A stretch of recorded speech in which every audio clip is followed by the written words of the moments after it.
Thank you very much for the invitation. I hope you can hear me in the back. Is that okay? Good, good. So I'm very grateful to be here and to give this lecture. Initially I thought of talking about my latest paper, but since this is a conference in honor of Arthur Lewis, I thought, okay, let's start honoring him and thinking about kind of his role in economics. And so what I thought is basically to start from Arthur Lewis to see how thinking and research and development has evolved. And also each time I'd like to look at the influence on policy, sort of, from research to policy, because actually not everybody knows this, but research, at least in economics, has a really deep and very often quite quick effect on policy design. Just to give you an anecdote, there was when Andrei Schleifer's work on legal systems was very fashionable. I remember somebody came to see me and said, I just went to the Council of Europe, and there was those Americans saying that, if we want to get rid of corruption, etc., do lots of things, we should just shift to the common law system and everything should be okay. So that just to give you an example. So now, of course, Arthur Lewis has been going after what some people could call the Adam Smith question, which is why some countries are rich, why some countries are poor, so as I guess most of you know, the Lewis model, he's one of the first to get Nobel Prize, provide a theory of structural change and takeoff based on capital accumulation in the private sector by profit maximizing firm and a rural-urban migration. So if I remember correctly, the title is Development with Infinite Supply of Labor, something I think that's the title of the paper. And so, as I said, I'm going to discuss the influence of the risk model on development policy, and then look at sort of later trends in research and policymaking. So this is a very sophisticated audience. So great papers, by the way. Not only yesterday but the day before, the PhD workshop was absolutely great. So a lot of what I'm going to say is probably well known to all of you, and so I may be pushing open doors, but bear with me. So the themes of the Lewis model go back to Marx's multi-sector model of capital accumulation. Actually, when you read the Lewis paper, he does mention Marx. Not like a Marxist, who would start with citations and exegesis, etc. It's more like Schumpeter to put his ideas in context. So Marx had this two-sector, multi-sector. It's like two-sector, two equations of capital accumulation, but also the theory of primitive accumulation. Primitive accumulation is the idea that you need some initial capital being accumulated, and it's only when it's reached a certain size that you're going to have virtuous process of growth, and also proletarianization, which with Marx was the idea that capitalism could only develop if there was a proletariat, that is, that people who were free to move, so serfdom was not compatible with capitalism, so people needed to be free to move, to go and work in factories. And so Marx had been thinking about that, but interesting, and maybe not all of you know this, there's a strong connection between what Lewis has been doing and what earlier economists have been doing in the context of the Soviet Union. And this is the 1920s. There's a paper by Feldman, 1928, that was well known in the Soviet Union, but not necessarily elsewhere. Some people, again, I don't know, I'm not a historian of economic thought, said that Feldman had inspired Domar, F.C. Domar, and the Harrod Domar model, but also development thinking, like the great economist and statistician Mahalanobis, who's world famous in India at least, but who was very important personality in Indian economics. So now, capital accumulation. So many discussions in the Soviet Union, this is at the time of the 20s, were discussions on structural change, and they were very much related to the question raised by Arthur Lewis. Of course, this was seen in a way from a planning perspective, but not quite. So any of you who has studied a little bit the history of the Soviet Union knows that after the end of the Civil War, there was the period of the NEP, New Economic Policy, where there was basically private sector. It was not really yet central planning, and then there was this question of the scissors, which is that industrial prices were increasing and agricultural prices were going down. Now, this is something that you've seen in other contexts, but in the Soviet Union, they were really worried about it because they thought, well, if agricultural prices are going down, we're going to see peasants are just going to live on their farm, subsistence farming, and they're not going to deliver the surplus that is needed to feed the industrial workers who are going to be behind our industrialization. So that was a little bit the question. And there were economic debates. Bukharin, for example, thought, the scissors question is really bad. We need to increase farm prices. Of course, the government had an influence on farm prices. We need to increase farm prices because we need to incentivize peasants to increase the output.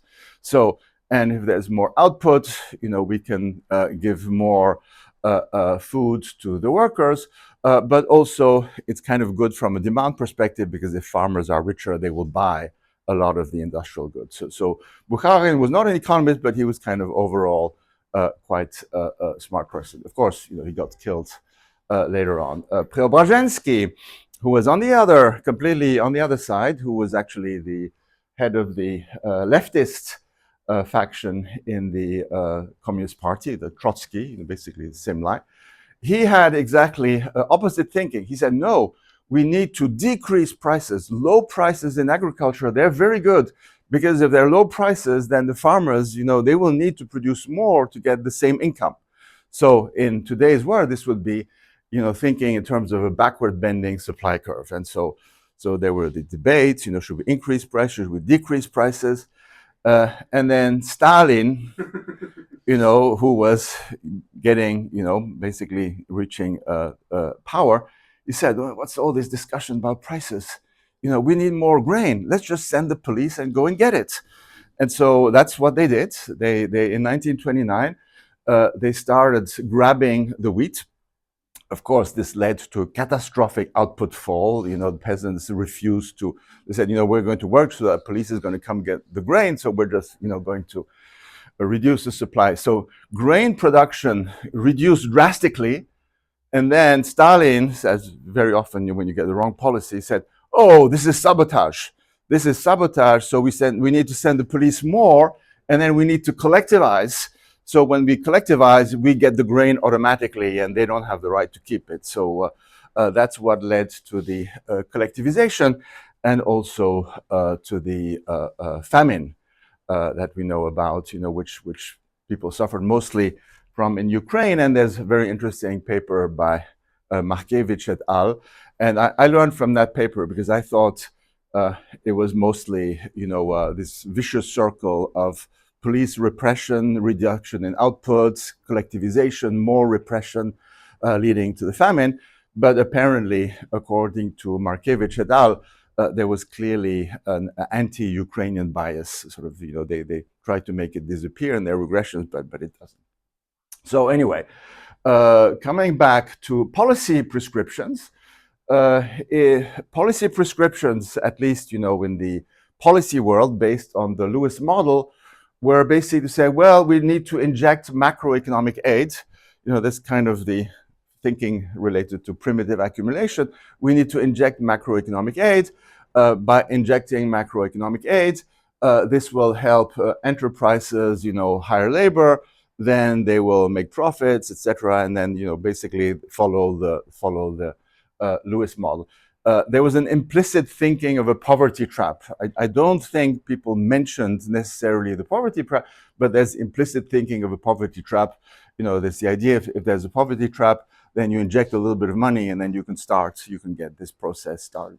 So it was mostly macroeconomic aid, and there was a lot of money put in by the World Bank and sort of international organizations.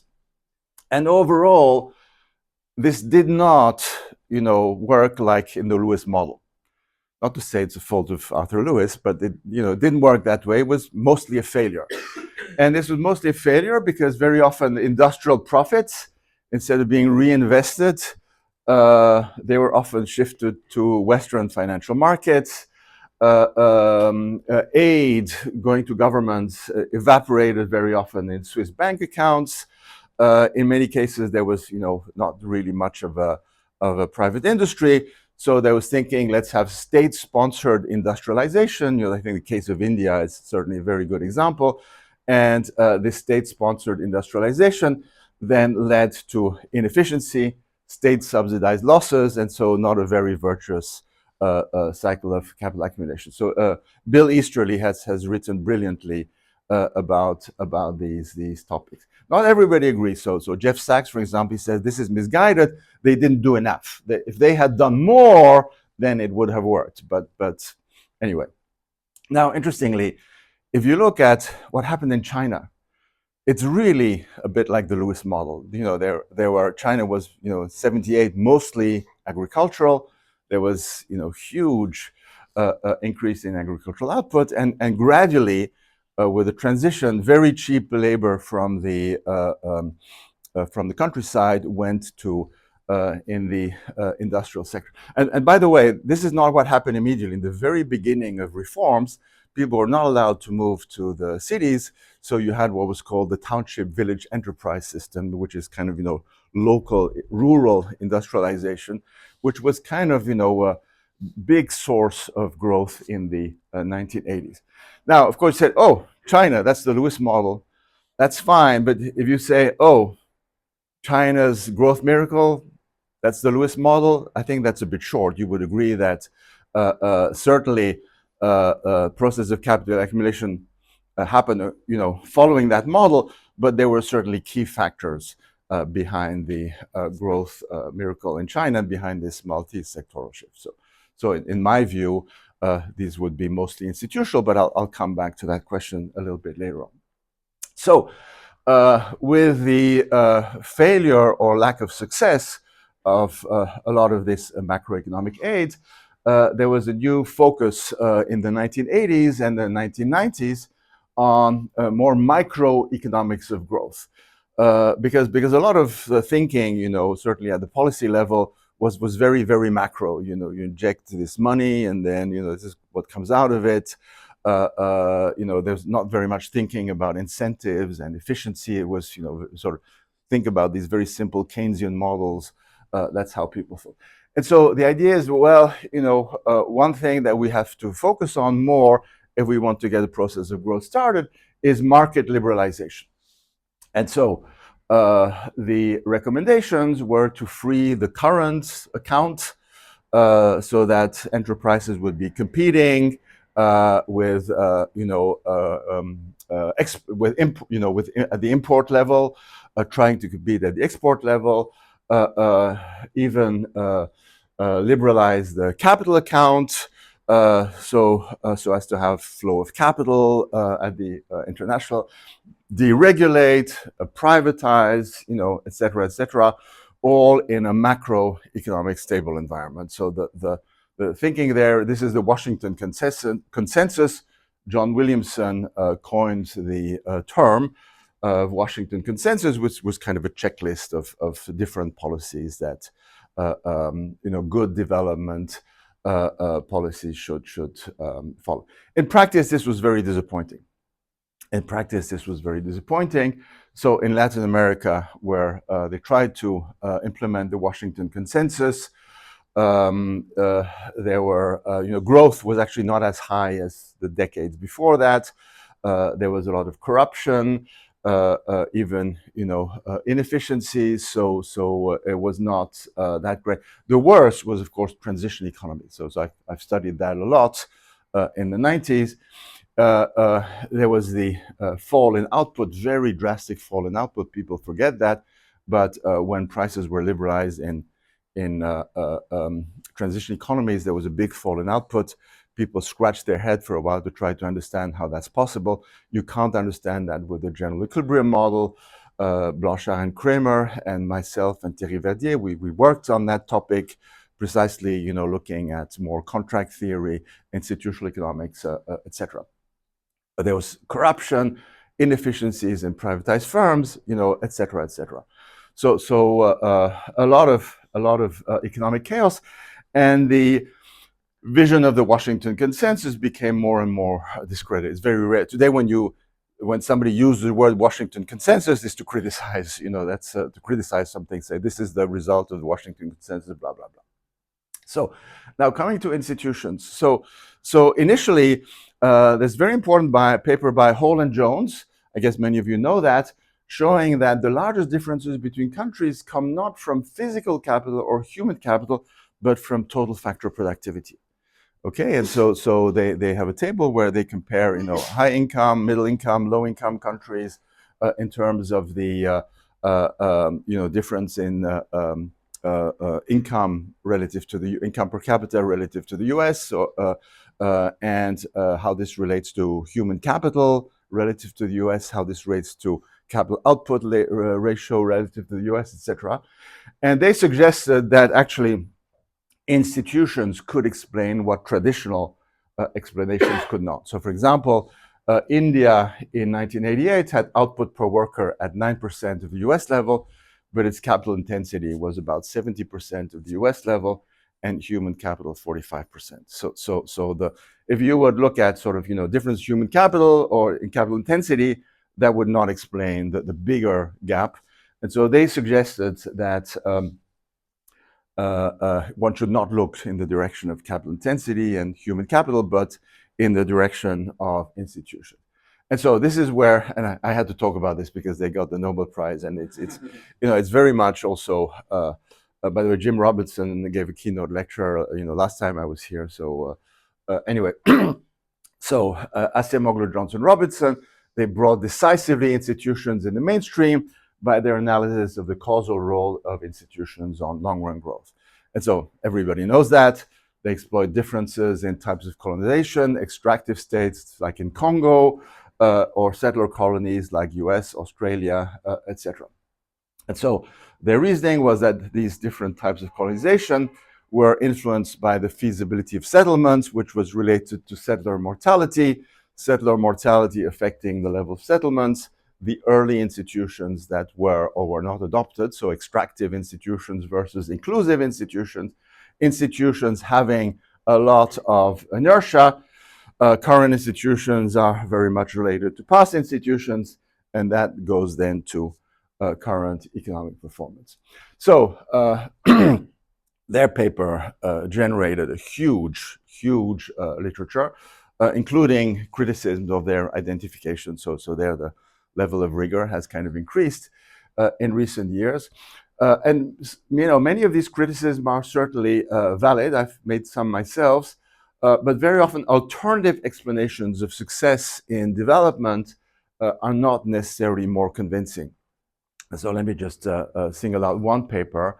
Glazer with Schleifer and other people, they made some correct criticism of AJR. So some of their criticisms are quite correct, especially when they look at the measure of institutions. But they propose instead to go back to human capital as the cause of development. This is something that is very popular among many economists, but I would claim that it really presents a naively technocratic, ahistorical view of economic systems, as if when people went to Argentina or Mexico or Canada, that they knew how to build bridges because they had the human capital, they were well educated, but that's it. The way you relate to people, how you organize things, how you do contracts, how you build trust, etc., that's really not, that's what institutions are about. That was not in their thinking. So policy prescriptions. Now, policy prescriptions for development based on the role of institutions are neither clear nor easy. And so, there's no easy lever for institutional change. And partly, institutional change is endogenous. It's kind of endogenous process. So when policymakers would go somewhere, and it's been the case. So the economists have a lot of influence on policy. So many people said, "Oh, we can give you more aid, but you need to adopt better institutions. Not necessarily common law, but private property rights, etc., etc." But we know that a lot of that is endogenous. If countries have bad institutions, there's a good reason for it. If they haven't changed, because very often we know that inefficiencies may persist. There's political economy reasons for it. There's collective action reasons, etc. Nevertheless, so there's been this influence. So, for example, let me think about just one example. The World Bank at some point did the Doing Business report. I guess most of you have heard about it. So the Doing Business report certainly had very strong policy effects. So I remember, I went once with Joe Stiglitz to Vietnam, and because he was Nobel Prize winner, we got access to the top leaders. And when we were talking to the top leaders in Vietnam, they said, "Look, here we're doing better. This Doing Business report, we went from rank so much to rank so much." So this was very much on people's agenda. So it did have some strong policy effects, but very often governments played to the indicator. That is, they realize, how do they compute these indicators. And then they ask their advisors, okay, let's, what can we do? What's the easiest way of, getting our ranking up? And it's a bit like, playing to the indicator. It's the same thing as, countries in the EU. If you have to basically have a budget deficit that's below, the threshold, then there's all sorts of bells and whistles that people do that sort of playing to the indicator. And by the way, this is exactly how the planned economy worked. People had, output quotas, and they made sure that the output quotas would be fulfilled, even if it was not at all corresponding to demand. So this is something quite universal. But then, a bit like in the Stalin case, why play to the indicator if you can directly lobby the World Bank to change your your ranking?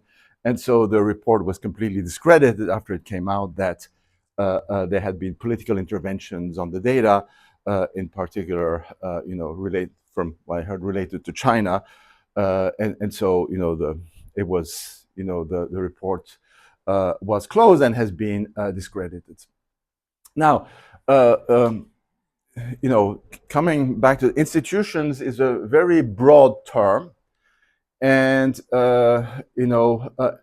it should not be seen as the same checklist from Washington that should be applied bureaucratically everywhere, independently of the context. Because typically, when in the beginning, when people were very excited about institutions, they thought, okay, let's have some checklists, and we go to governments in Africa, Latin America, and you have to fulfill this checklist. That's how it works. So I'm not exaggerating. And so institutional change is rarely imposed from the outside. And when outside institutions are imported, which is relatively rare, it is usually from the inside. So the best example would be the Meiji reforms in Japan, where they actively wanted to import institutions. They thought the Germans, institutions corresponded the best, but it was actively done from the inside and also adapted to a country's circumstances. And now, a lot of what I'm saying is probably really open doors. There's not necessarily one first best set of institutions that would be valid for all contexts. One must take account, what institutions are the most appropriate given a country's history, traditions, culture. Jean-Philippe Plateau and a lot of subsequent literature have been working precisely on this thing. How do you make, let's say, modern legal reform consistent with traditional, legal norms? So there's been a lot of research on this, which, basically, how do you do it in a different context? And then there's also the political economy of reform, how to build dynamic coalitions for change when you have uncertain reform outcomes. Big reforms very often have, uncertain outcomes. We're all thinking what's going to happen next few months in the U.S. There's very uncertain outcomes. Anyway, so how to build dynamic coalitions for change when you have very uncertain outcomes. And so I've been working on this. I have some papers with Duat-Ripon, and then I wrote about it in my 2000 book. And so this leads me to examine the role of culture, because indeed, how institutions can be adapted somewhere. It does relate to culture. So we know, at least since Max Weber, that arguments have been made that certain cultural traits are more propitious to growth. So this was, of course, people know Max Weber's book on Protestantism. Why Protestantism, really was more propitious to introduce capitalism in England, but actually Weber, was one of the great social scientists of all time. Unfortunately, he died because he got the Spanish flu. Sort of, he was still, I think, in his 60s, etc. But after working on England, he started working on different religions and trying to do sort of comparative analysis of cultures, and it's actually quite fascinating. And there's still today a lot to discover from that and to implement in more quantitative frameworks. So, there was a book by Landis, Mokir's book, 2016, absolutely remarkable, about the culture of growth. He shows exactly, how this cultural change, forces for cultural change, played a really big important in the industrialization process. And so 20 years ago, I had argued that culture is more slow-moving than political or legal institutions. You can go from democracy to autocracy overnight, or you can basically have democratization, relatively quickly. But culture is much more slow-moving. So sort of, if Turkey is a state where most of the people are Muslim, if you want to change that, good luck. I mean, the Young Turks tried to do it. They tried to secularize the country, but essentially, that was a failure. Culture moves very, very slowly. And so I've done a lot of work on this. While economists were mostly, who were working in culture, were working mostly on trust. Trust was the big issue. I found, actually, nearly by coincidence, in research, there's a lot of coincidences. I had a colleague at Berkeley, Kai-Ping Peng, who's now in Beijing, and sort of we talked about culture, and he kind of showed me a lot of work that has been going on in the literature on cross-cultural psychology. And so in the cross-cultural psychology, the main kind of cultural divide that cross-cultural psychologists look at is the difference between individualism and collectivism. I think these definitions are well known. I don't need to go into it, but it's not that individual is just, egoistic and collectivist is taking into account the welfare. It's much more complicated. It has to do with what is seen socially as successful. So standing out versus conformity, there's always a trade-off between that. But the trade-off between standing out, the benefit from standing out, and conformity goes more in the direction of standing out individualist cultures, more towards conformity in collectivist culture. And so a bit like Acemoglu, Johnson, Robinson, we proposed a causal analysis of individualism, collectivism on long-run growth, and also showed, comparing with other cultural dimensions, that this individualism, collectivism dimension was kind of dominating other cultural dimensions one could think of, and people have been working on. And so now, the culture versus institutions. There's very often, I think, a bad debate, and I think very often the role of culture versus the role of formal institutions has really been opposed artificially. And partly that's the fault of Acemoglu and Robinson, because in their 2013 book, Why Nations Fail, they really insist on the fact that, you know, culture plays no role in growth. It's all about formal institutions. And they kind of took this stance, and I think they're probably still, they wrote something on culture recently, but was more, you know, in that spirit. And so why do I think that's kind of a wrong debate? Because culture is part of institutions. It's not that you have culture versus institutions.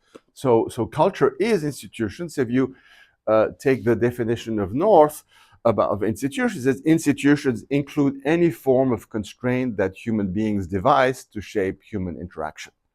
And so before people starting to use the word culture, people said, well, you have informal institutions, these are social norms, but now we know social norms are related to culture, and so they're part of institutions. So trying to oppose culture institutions, I think, is not very fruitful. They are deeply intertwined. So they interact with each other. There's a very recent JPE paper by Bizine and Verdier. So they were actually among the very first people to look at culture. And so they showed, for example, in their earlier papers, one reason why culture is slow moving is because culture is to a great part transmitted from parents to children. So intergenerational. There's also peer pressure, the influence of peers, but mostly it's sort of intergenerational. And when you look at it this way, you know, it can explain a lot of things about, you know, why culture moves so slowly. And so these interactions between culture and institutions, you know, should be seen in a dynamic or a dialectical way. It, you know, makes me laugh to use that word. So in a paper with Gorodnichenko, we showed, for example, that individualist cultures were more likely to democratize earlier than countries with collectivist culture. By the way, this is not a deterministic analysis. This has to be seen in a probabilistic way. But you know, it's, you know, you see it really comes quite well out of the data. And of course, the interaction goes the other way. Institutions can affect culture. And so, for example, we can see that countries that in the, you know, distant past had market institutions. And so just to go quickly, I can, you know, give examples. You know, Mesopotamia, you know, the Sumerian city-states, they had market institutions. Ancient Greece, ancient Rome, the Vikings, Germanic tribes. Vikings and Germanic tribes are, you know, kind of not very separate. They're you know, they have similar institutions. And so they tended to have more market institutions, and they're more likely to have an individualist culture today. Whereas countries with statist institutions, and so here, just to give a few examples, ancient Egypt, for sure, had statist institutions. Ancient China, at least starting with the Shang dynasty. Peru, under the Incas, but also somewhat before the Incas. So they had more statist institutions, and they are more likely to have a collectivist culture today. So I've done some work on that, and I've constructed a database. You know, this is a advertisement moment. I've constructed a database looking at institutions in the ancient world. You know, very large list of institutions, which you can do, by the way. It's very difficult to do research on culture in the past, you know, because you know, you can. if you read novels, let's say even from the 17th, 18th century, you can have some ideas about culture, but distant past, we have we just don't have enough. But archaeologists are actually working on this. This is quite interesting. Uh, um, so when I started working on this, I read a book by an archaeologist who now died, but a very famous archaeologist called Bruce Trigger. And Bruce Trigger, he wrote a huge book, hundreds of pages, where he compared kind of institutions in 4 or 5 places. I think Mesopotamia, Egypt, China, and then 2 others. And one big difference, for example, is whether you had private property rights of slaves or not. So whether you had private property rights of land or not. So there are really differences across countries. But he can even look at some aspects related to culture. So according to the archaeologists, if you were in ancient Egypt that lasted very, very long, so the time distance between Cleopatra's death and today is shorter than the time distance between Cleopatra's death and the early Egyptian empire. So, but from what archaeologists can find is that what did people aspire to become, and that says something about the culture, about the values in culture and values of society. They're part of it. The dream of somebody in ancient Egypt was to become a high-level bureaucrat. Okay, that was kind of social achievement. And the dream in Mesopotamia of people, what they wanted to become was a big landlord, big rich landlord. So it was a very, very, very different, actually. And so I've been teaching in China many times, and I've kind of I ask students, not necessarily what do you want to become, but people in your university, what would they like? What would be their highest aspiration? And of course, is top party leader. Okay, so this is very different. So not entrepreneur. This is very interesting. In the U.S., it would be more rich entrepreneur, but in China is top party leader. Anyway, sort of. So anybody who's interested in research on institutions in the past, on my website, downloadable. I can help. Some people have already been working on it anyway. So basically, institutions can affect culture, and so there's really they're completely intertwined. Now, policy prescriptions for development based on research on culture are even much more tricky than those based on institutions. There's a big danger of trying to rank cultures. This culture is better than that culture from this point of view or that point of view. That's morally very problematic. One has to be very, very careful. So when I say this, people say, "Oh no, you're a wokeist," but no, that's I don't agree. I think this is very important. One has to be very careful. As researcher, we have to be rigorous in what we do, but we have to be very careful in terms of what people understand about the research we've been doing. Moreover, prescriptions for cultural change can be extremely dangerous.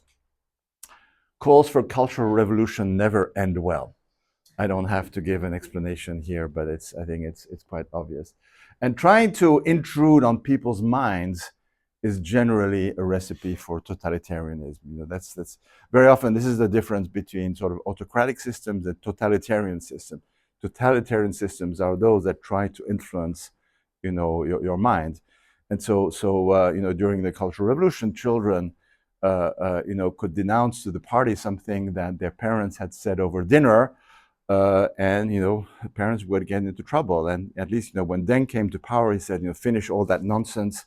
As long as you don't revolt against the party, as long as you're not too visible, you have the right to your opinions, but don't be too loud about them. Very big difference. Also, today's culture wars. Very often you hear this more and more, that there's polarization, culture wars in society. Very often can only lead to violence because culture creates deep identities, and identities is something that about who we are. And if somebody attacks my identity, it's something seen as existential, and that can easily lead to conflict. It's not something you bargain over.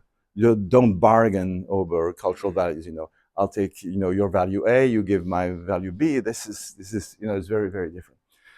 On the contrary, I would say that diversity of cultures is a valuable asset in an uncertain world, as certain cultures will adjust better to unforeseeable future shocks. I think this is kind of a general thing. If you have different kinds of seeds, for example, and you take only what you think is the best, maybe that one will prove disastrous. So if you haven't kind of out of risk diversification, if you don't have a lot of them, and it's a bit the same with cultures and with systems, there's a lot of value to diversity in the light of unforeseeable future shocks. So instead of trying to change people's cultures, I think the best is, especially because culture is slow moving, I think countries should build on their cultural strengths. So, for example, we know that individualist cultures have a comparative advantage in innovation-intensive activities. That's well established. So we've shown that. But collectivist cultures also have a comparative advantage in coordination-intensive activities. Sort of when you look, for example, the complexity. You can measure complexity of production. If you measure the complexity of production or production chains, for example, within China, you can see that it's quite complex relative to other countries. And when you buy an iPad or a Mac, etc., it's going to work. It's going to work 100% of the time. 30 years ago, if you bought a car in the US, it wasn't always going to work. Sort of. And so and the Japanese cars proved much more reliable. But that's has something to do with the a culture having a coordination intensive. I could say a bit more about Japan because Masaoki was a good friend of mine, senior. We talked a lot about Japan, and part of the success. I'm talking here about 80s and 90s. Part of the success in Japan was related not to the organization of labor, but the organization of labor was related to the collectivist culture. Collectivist cultures also help reacting better in case of pandemic. We've had the pandemic now, and there's at least dozens of articles showing that countries with collectivist cultures reacted better to the pandemic than those with individualist culture. That's a fact. You can exclude China, but if you look at this across countries, it's a pretty well-known fact. Okay, so now let's see. Yeah, I think we're really good. We'll have a lot of time for debate. I want to say something about limitations in the use of instrumental variables, and here I'm probably going to be pushing open doors. That's something that that will be obvious for you. Of course, the use of instrumental variables has become a gold standard for causal inference. This is a good thing. There's absolutely no going back. We also know that finding good IVs at the macro level is increasingly difficult to find, and if you want to, if you scratch behind some of them, that's what happened with AJR. You find that there are problems. Nevertheless, and it's part of related to the methodology. The exclusion restriction associated with the IV methodology restricts explanations about what drives the endogenous variable. And so that's about the econometrics, but very often people, because the exclusion restriction is very important, this kind of restricts how you explain, let's say the quote unquote independent variable. And so to look at this, so if we ask the question, where do institutions come from? Which the AJR basically show the causal effect of institutions on growth, and so try to find a good instrument for institution. It's not the same thing as asking where do institutions come from. And so if you make that confusion and you say, well, where do institutions come from? You say, well, now we know the answer with AJR.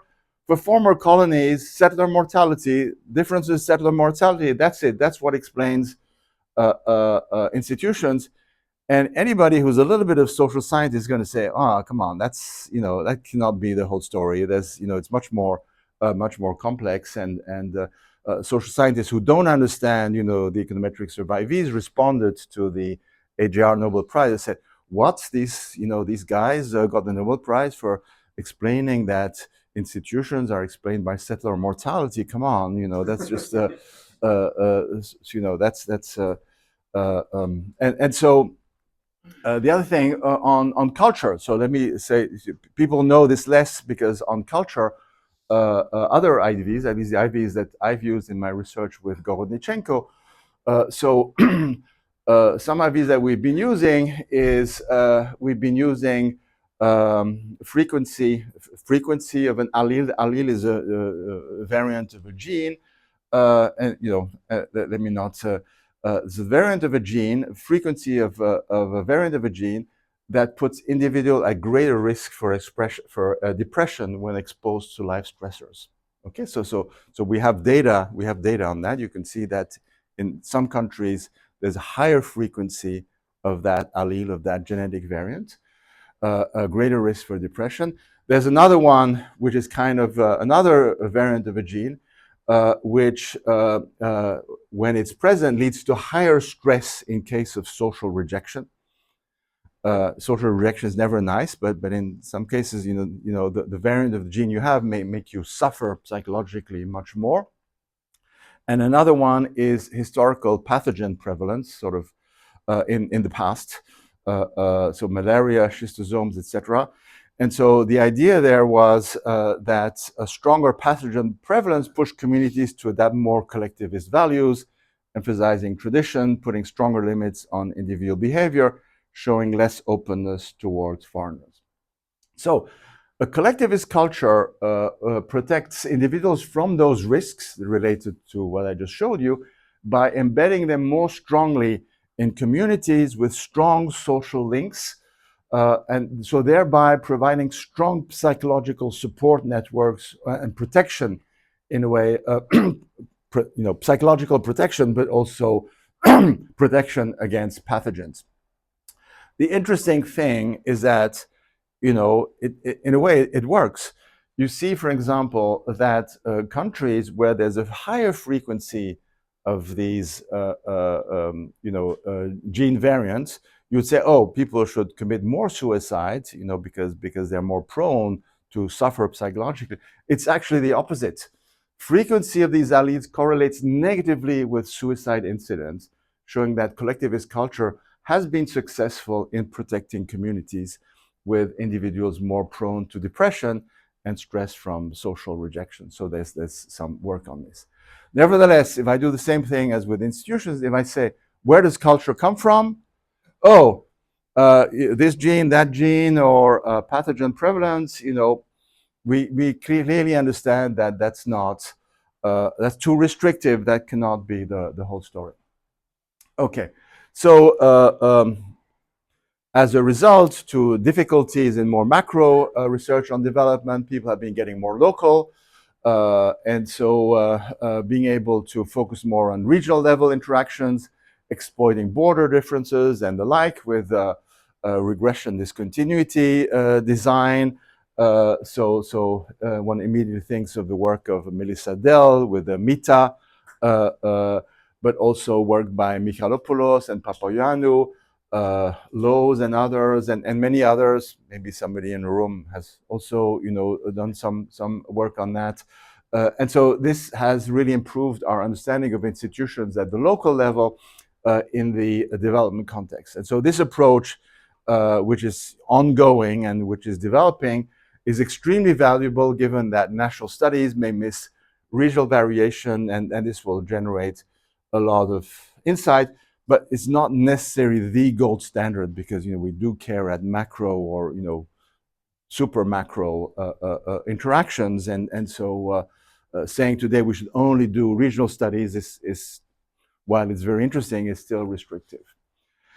Okay, and the difficulty of finding good IVs can explain the success of RCTs. RCTs, which have really revolutionized development economics. leading to the 2019 Nobel Prize given to Banerjee, Duflo, and Kramer, and they got it before AJR, by the way.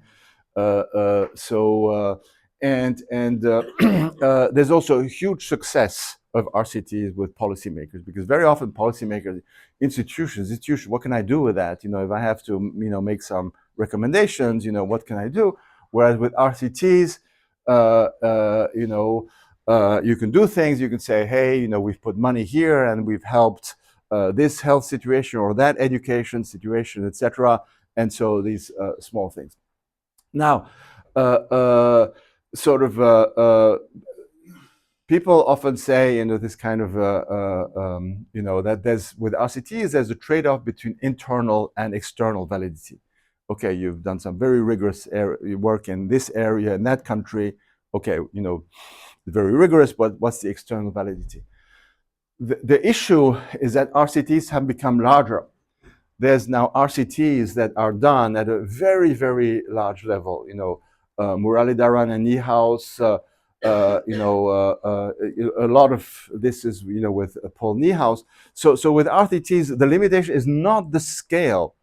Now you can do RCTs at a very, very large scale, country level, but it's the narrow scope of the intervention, and also what interventions are allowed. We know that you can do certain things, but you're experimenting with humans. There are limits to what you're allowed to do.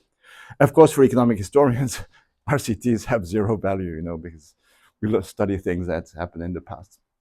So going forward, and sort of to conclude, the thinking behind the Lewis model is being updated.